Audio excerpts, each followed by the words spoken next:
Hi guys, welcome. Today I'll be discussing a very basic topic from the chapter National Income.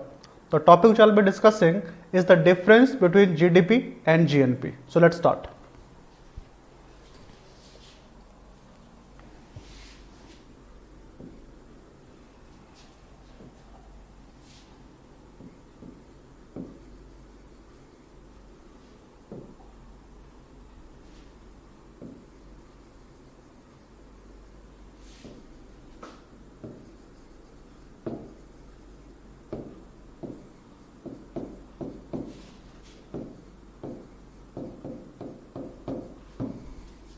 Difference between GDP and GNP. To say this, that the topics which I'll be discussing over here, look, this topic is from the National Income chapter.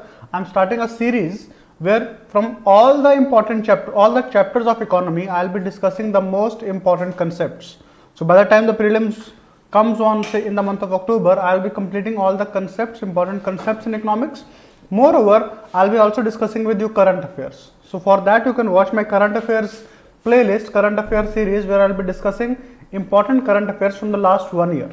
Alright, and I'll be discussing the same. Look, this core concepts and this current affairs, they'll be discussed in totally English medium. At the same time, in other videos, they'll be discussed in Hindi or bilingual medium, where I'll be actually telling the whole concepts, whole current affairs in Hindi medium also.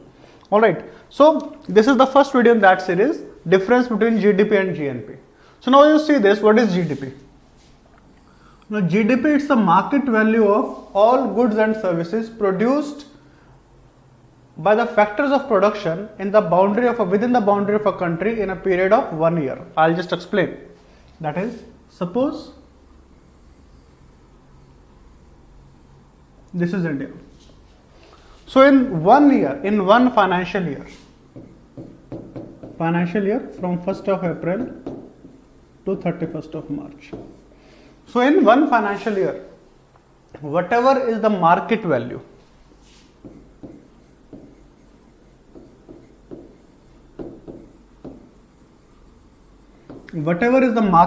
of all final goods and services, I'll be taking only final goods, I won't be taking intermediate goods. Market value of all final goods and services produced by the factors of production in the domestic boundary of a country. So whatever we are producing, whatever I am producing, whatever you are producing, whatever companies are producing, and even if certain foreigners who are staying in India, mind the words, foreigners staying in India. So whatever is being produced in this boundary by people staying in this boundary, that will be called GDP. Their value will be called GDP. So it doesn't matter who is producing. So in India we will have Indians. But in India, suppose this is Nepal, we will have certain Nepali people also in India. You would be knowing many of them. They will be working as cook, they will be working as security guard, they will be working as an auto driver. So whatever is being produced by whether Indians or foreigners staying in India, it will be GDP. And we will not be adding, suppose we have certain Indians who are staying in, say, Australia. So whatever the Indians who are staying in Australia, the Indians who are staying in, say, Arab countries, the Indians who are staying in, say, US. So whatever is being produced over there by Indians, it is not part of India's GDP. GDP means whatever is being produced in this domestic boundary in a period of 1 year. So in 1 year, starting from 1st of April to 31st March, in one financial year, whatever we are producing, its market value is GDP. Now I have to tell you what is GNP. Now first of all, in GDP you need to make sure that in GDP what matters is where the production is taking place, where, and it doesn't matter who is producing it. This is very important. Alright, and it has to be final goods and services. It's not intermediate goods. Then what's GNP? GNP, it stands for gross national product. This is gross domestic product. This is gross national product.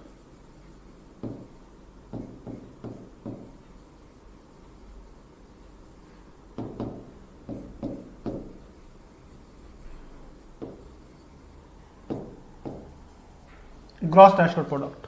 So what is gross national product? It's the market value of all final goods and services produced by the nationals of a country. By the nationals of a country, irrespective of the place where they are residing. So in GNP, it doesn't matter where the production is taking place. In GNP, what matters is who is producing. The production has to be by Indians. All right. Now I'll explain it through example.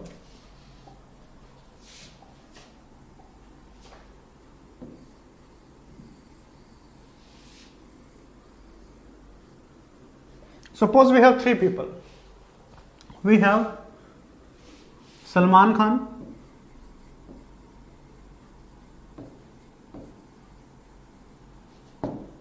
we have Priyanka Chopra,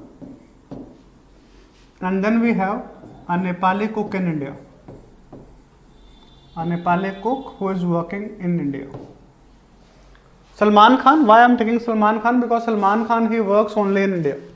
He doesn't go outside and work. He doesn't work in Hollywood. Priyanka Chopra, Indian citizen, she is working in Hollywood. So she is working outside India.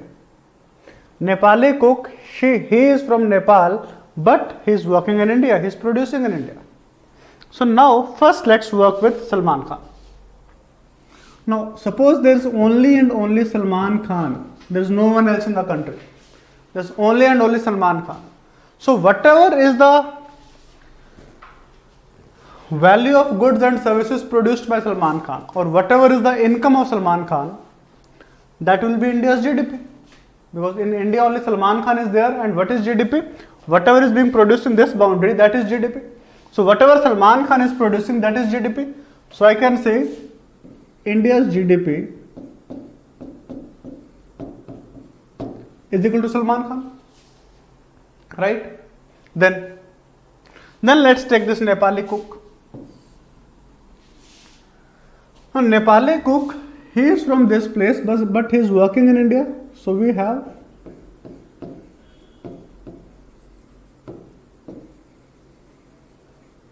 a Nepali cook. So now this Nepali cook, whatever he is producing, it is part of India's GDP, because the production is taking place in India. So I'll say India's GDP is Salman Khan plus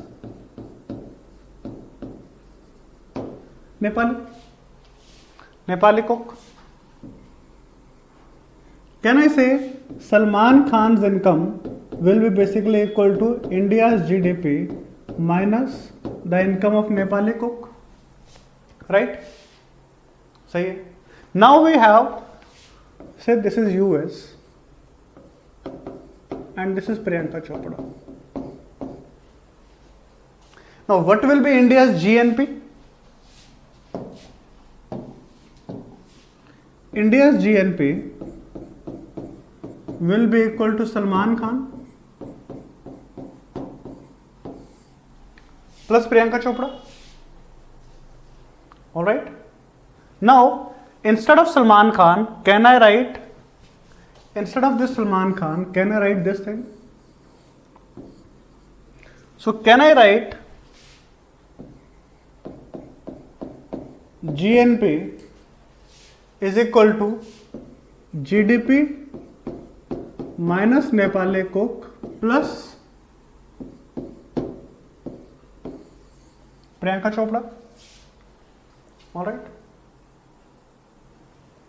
Alright, so that is the relationship between GNP and GDP, that we'll have to subtract the income of those people who are staying in India, producing in India, but are not Indians. And we'll have to add income of those people who are from India, but They are producing somewhere else. Alright? But we do not take the complete income of, if that's the case, we should take the income of all NRIs. We do not take the complete income of NRIs into India's GNP, and we do not subtract all the income. What happens is, I'll make one more diagram.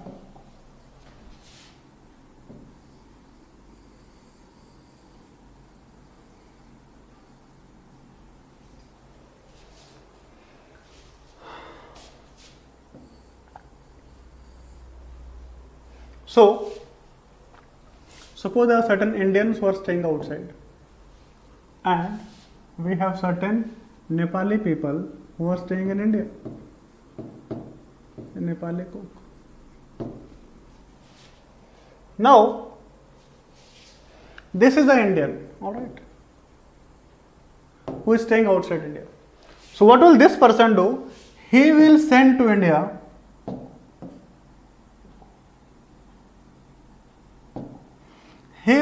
to his parents some money back to India. Alright. So this money which he is sending back to India, it is basically called remittance.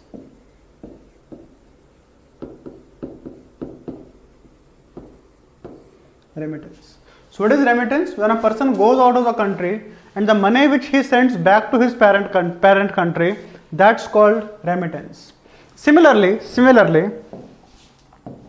this Nepali cook, he would be also sending some money outside India. That's also remittance. So what is happening is, there is inflow of remittance as well as outflow of remittance. So what is happening is, you remember the color, remittance is coming into India and remittance is going out of India.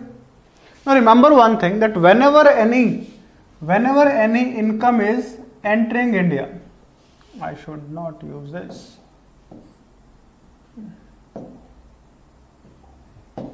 That is, whenever any money is entering India from anywhere, we will take it to be positive.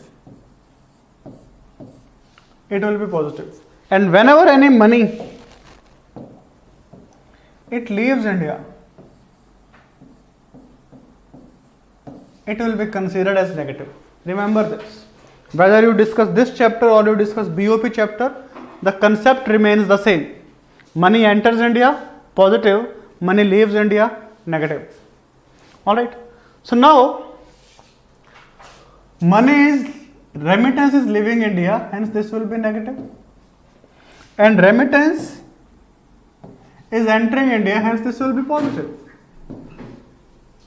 Alright. Similarly, we have various foreign companies in India, say IBM, Google. So whatever profit they have in India,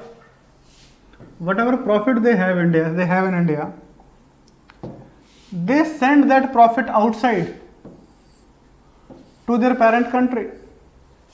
So obviously, for profit, when the profit leaves India, it is negative. And obviously this remittance is also negative. But at the same time, we have various Indian companies who have their outlets abroad, who have their offices abroad. So whatever profit they make, suppose there is a restaurant in Saudi Arabia, Indian restaurant, and when this Indian restaurant, it is sending its profit into India, it will be positive, as this remittance is also positive. Alright. ठीक है? Similarly, so what happens is, remittance flows into India, remittance goes out of India. Profit, it enters India, profit it leaves India. Alright. Suppose there's a foreign investor.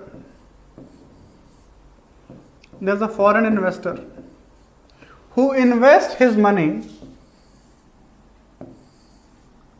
in say Bombay Stock Exchange.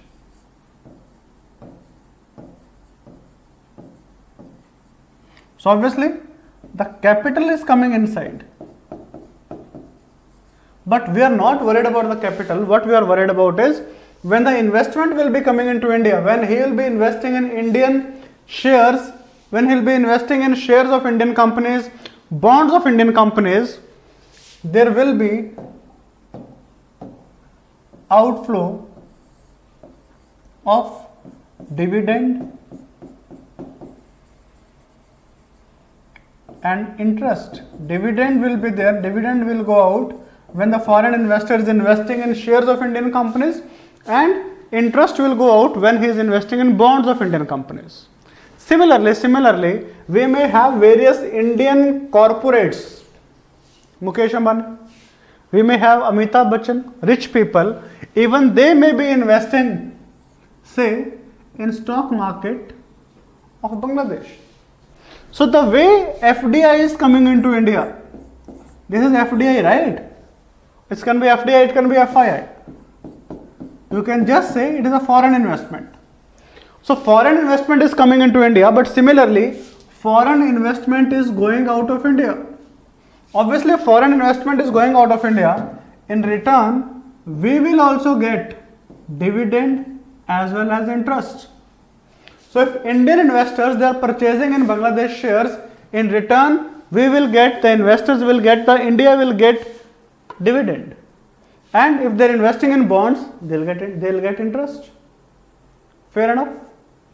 Now suppose India is, so what do we understand from this? What do we understand from this? So if you see the diagram, you can see that there is certain money which is entering India. Remittance, dividend, interest. Alright. At the same time, there is certain money which is leaving India. Profit is negative. This dividend, interest going out of India. Remittance going out of India. What is remittance? What is profit? What is dividend? Aren't they factor income? Wages, interest, profit. Wages, interest, rent, wages, interest and profit. So all of them are factor income. So what is happening is, now you see this. Whatever we are producing in this boundary, what's its value? Its value is GDP. If we have to get GNP, how do we get GNP from GDP? Point is, whatever we are producing in this boundary, that is GDP.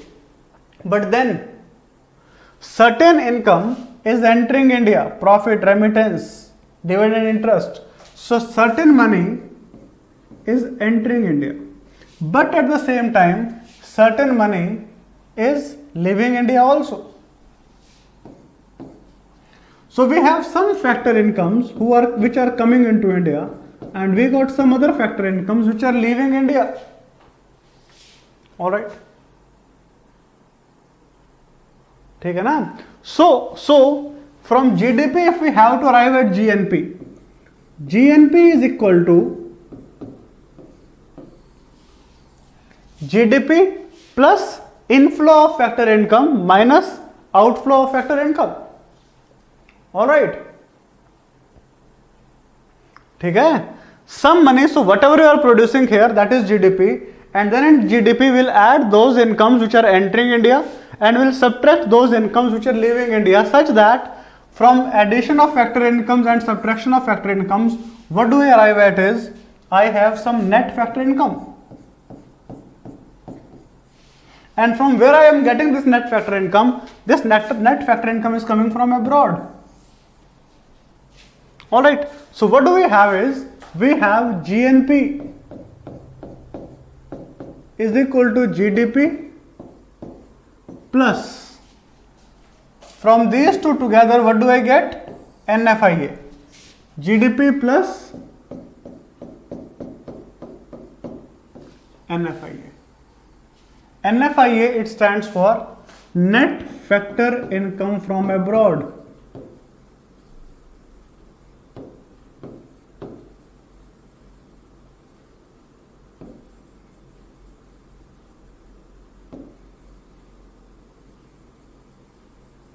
Net factor income from abroad.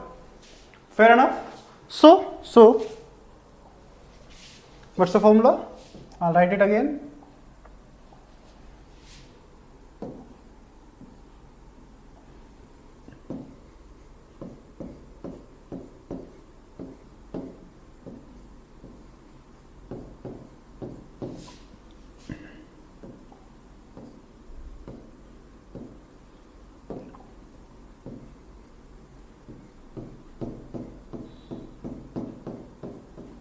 All right.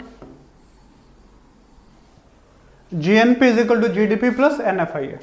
Now the point comes, what is included in NFIA?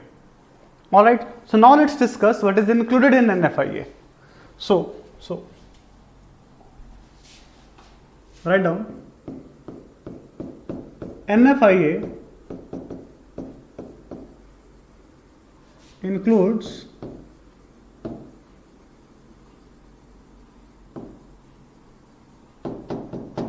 the following. NFIA includes the following. Now, first thing which comes under NFIA is net interest on external loans.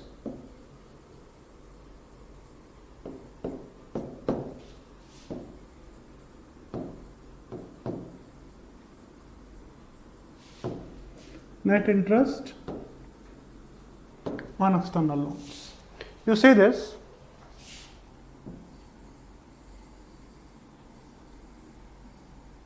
Suppose this is US. India takes a loan of say $10 lakh at 10% rate of interest for 1 year. $10 lakh, 10% rate of interest for 1 year. And similarly,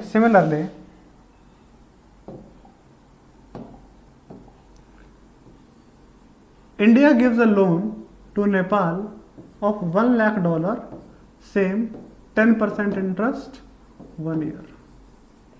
You need to understand one thing, that when I say NFIA, I need only factor income. What are factor incomes? Rent, wages, interest, profit. We will not be including capital, because capital is not a factor income, interest is a factor income. So see this, if India is taking a loan of $10 lakh from US at 10% rate of interest, next year India will be paying US a interest of $1 lakh. At the same time, India will also be earning an interest of $10,000.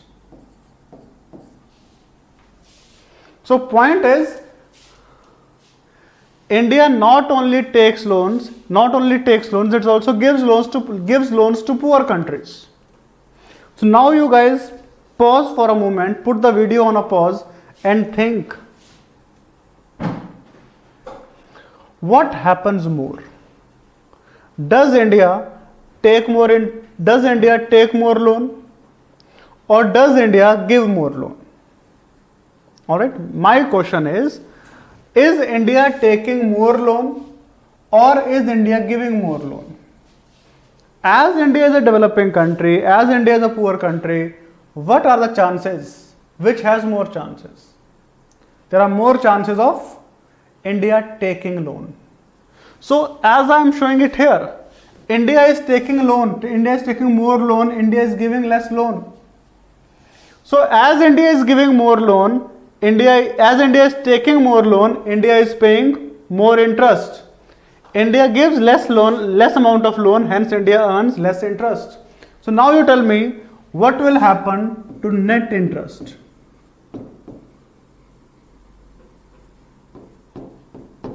Net interest in India's case is negative. Net interest in India's case is negative because India actually takes more loans. So you may write this, that as India takes more loans as compared to what it gives, as India takes more loans as compared to what it gives, therefore India pays more interest. India pays more interest as compared to what it earns. All right.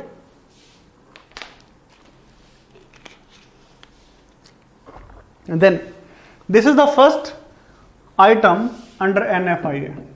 Let's move to second part. The second thing which NFIA includes is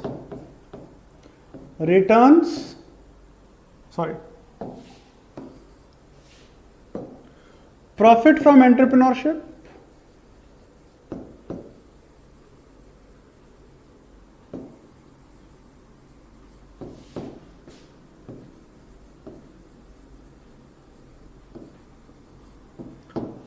entrepreneurship, and returns.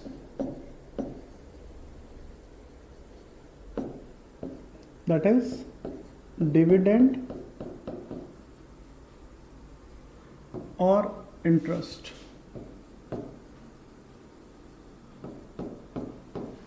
Returns on foreign investments.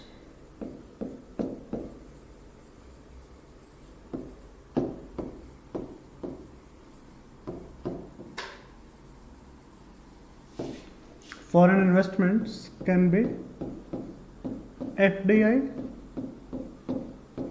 FPI. So now what is the difference between FDI, FPI? That discussion I'll leave it for some other day. Both of them will be considering as foreign investment. So what is profit from entrepreneurship? Profit from entrepreneurship is all foreign companies which are coming into India. Nike, McD, KFC, Google, Microsoft, Facebook, Amazon. So all those companies which are coming into India, so obviously they'll be bringing foreign investments, whether it is Google, Microsoft, McD, Facebook, Amazon. They are investing in India, they are bringing capital in India. In return, profit will be going out. Alright, so profit from entrepreneurship. So all foreign companies which are coming and investing in India, whatever profit they have in India, that profit goes out. Similarly, if we have various, say this is US, and if we have say TCS, Infosys,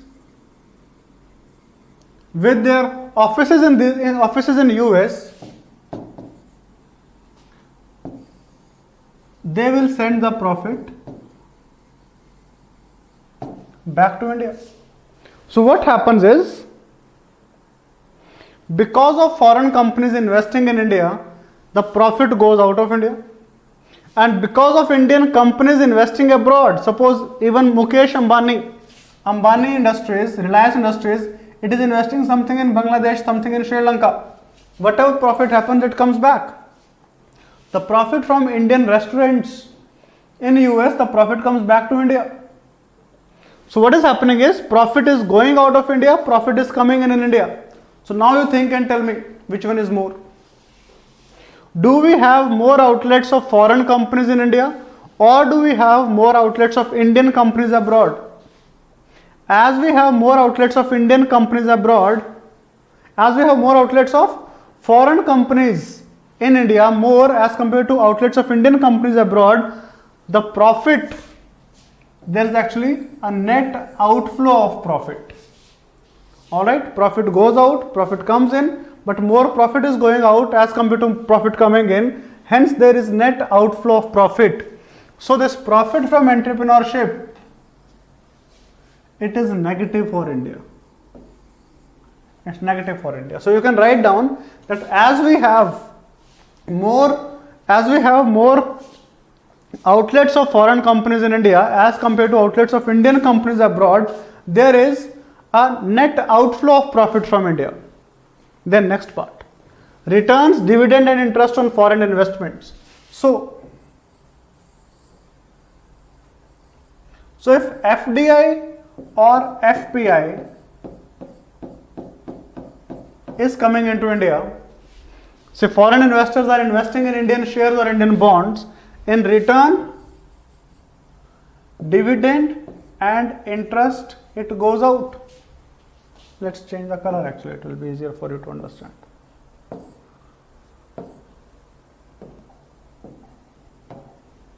So dividend and interest it goes out. Similarly we have, say, Indians who are investing abroad, FDI, FPI going out of India. Let's make it red actually.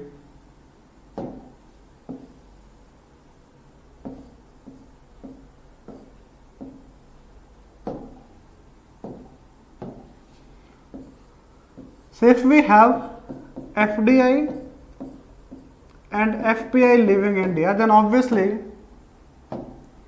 there is an inflow of dividend and interest. Alright. But you tell me this thing also. Do we have more foreign companies investing in Indian stock market, or we have more Indian companies investing abroad? As we have more foreign companies investing in India, there is a net outflow of dividend and interest. So this dividend and interest is also negative. So returns on foreign investment is also negative. Alright. So second point is negative, that is profit from entrepreneurship and returns on foreign investment, both are negative, so hence second point is negative. Let's move to third point. Third is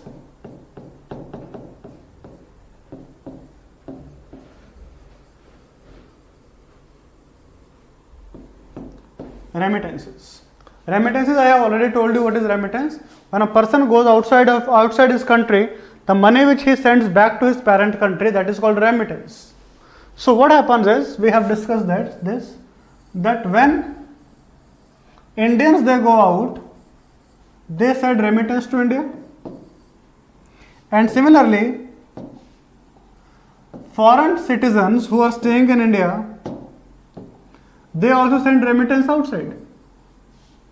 So there is a outflow of remittance as well as inflow of remittance. But you tell me one thing, do we have more foreigners staying in India, or we have more Indians staying abroad? And even that doesn't matter, because what we are talking about is the money which they are sending back. It's quite possible that we have fewer Indians staying outside, but they are sending more money back to India if we have like too many Nepalis staying in India and sending money back to Nepal. But because what we are worried about here is not what the number of people staying, we are worried about is how much money they are sending back. So as the Indians who are staying outside India, they are sending a lot of money to India as compared to whatever money the foreigners staying in India, they are sending back to their parent country. Rather, India is the largest remittance receiving country in the world. Second is China, third is Mexico. So this remittance is positive because the remittance which we receive is much more than the remittance which goes out of India. Alright. So now you see this NFIA, it includes these three things. Which three things? First NFIA includes is net interest on external loans, and we discussed net interest on external loans is negative. Net interest is negative. Then second one was profit from entrepreneurship and returns on foreign investment. This was also negative. Third one is remittance. This is positive. But the negative of 1 and 2 is much more than the positive of third. Alright, so if we add all these things, if we see all these three, then overall there is a net outflow from India. So we'll write that for India's case,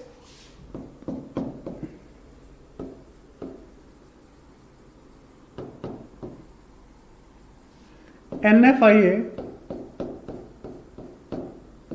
is negative. For India's case, NFIA is negative. So what is GNP? we have discussed GNP is equal to GDP plus NFIA. But if we see GNP of India, it is equal to GDP of India plus minus NFIA, because in India's case NFIA is negative. So we can write this, that GNP India is equal to GDP India minus NFIA. GNP India is equal to GDP India minus NFIA. So now, seeing this formula, you tell me which one is more. Is India's GDP more, or is India's GNP more? India's GDP. You see this. How are we getting GNP? Only if we are subtracting something from GDP. So suppose GDP is 10, NFIA is 3, then GNP will come out to be 7 rupees. They are random numbers. GDP India is 10 rupees, NFIA is 3 rupees, then only GNP India will come out to be 7 rupees. So for India's case, GDP India is more than GNP India. Alright, that completes the topic of the relationship between GDP and GNP. Alright, thanks for listening. All the best.